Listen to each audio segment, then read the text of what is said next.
अस्सलाम वालेकुम गाइस। तो कल है 13th ऑफ दिसंबर और 13th ऑफ दिसंबर जो है वो डेट है बेसिकली सीपीआई डेटा की।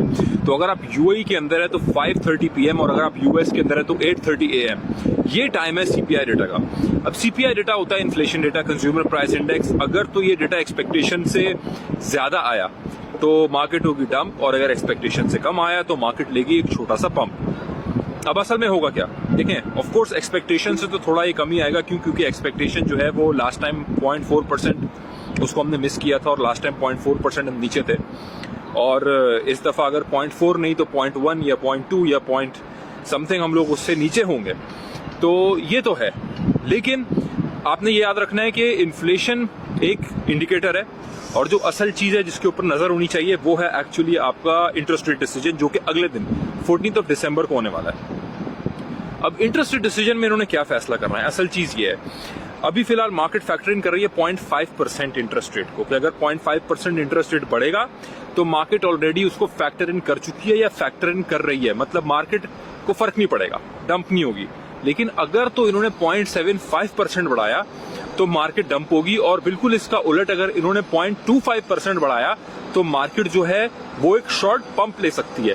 मगर मेरी रिकमेंडेशन आपको क्या है, मेरी रिकमेंडेशन आपको वही है जो मैं उससे पहले भी कहता आया हूं ऐसे इवेंट्स पे कि गाइज ऐसी न्यूज को, ऐसे इवेंट्स को ट्रेड मत किया करो। बहुत सारे लोग जो है वो क्विक मनी, क्विक बक बनाने के लिए इस तरह की चीजों को ट्रेड करते हैं, लेवरेज ट्रेडिंग करके लॉन्ग शॉर्ट करते हैं और वहां पे बहुत सारे लोग लिक्विडेट हो जाते हैं। क्यों? क्योंकि ये लोग with in 1 minute candle, with in 5 minute candle ऊपर नीचे की विक्स मारेंगे। अगर मार्केट ने पंप भी करना होगा तो मार्केट को एक क्विक डंप देंगे और अगर डंप करना होगा तो क्विक पंप देंगे। तो इसलिए गाइस इस तरह की न्यूज को आप लोग जो है वो ट्रेड मत किया करो, मेरा ये रिकमेंडेशन है। बाकी आपको जो दिल चाहे आप करो। आप लोग अपनी ट्रेड्स के खुद जिम्मेदार हो, रिस्पॉन्सिबिलिटीज अपनी ट्रेड की लेना सीखो, अपने पैसे की रिस्पॉन्सिबिलिटी लेना सीखो। दूसरों के कंधों पर बंदूक रख के चलाना बहुत आसान है भाई। मेरे लिए भी सबसे इजी पाथ ये है कि मैं 2-4 लोगों को ब्लेम करूं और उनके कंधे पे रख के बंदूक चलाऊं और बोलूं मैंने आपके कहने पे पैसे लगाए थे और मैंने ये किया था। This is all bullshit. ये कमजोर लोगों की, वीक लोगों की कहानी है और ऐसे लोगों को ट्रेडिंग से दूर रहना चाहिए।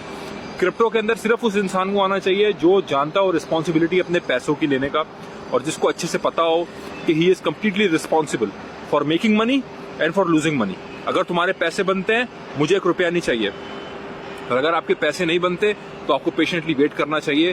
क्योंकि अगेन मैं फिर वो बात कहूंगा जो वॉरेन बफेट कहता है, अगर 10 साल होल्ड नहीं कर सकते तो 10 मिनट भी होल्ड करने की जरूरत नहीं है। खैर एनीवेज, ये मेरा टेक है सीपीआई डेटा और इन्फ्लेशन पे। मैं पर्सनली क्या सोच रहा हूं, मैं बुलिश नहीं हूं। मेरे ख्याल से ये एक न्यूट्रल डे होगा, इतनी बड़ी मूवमेंट शायद ना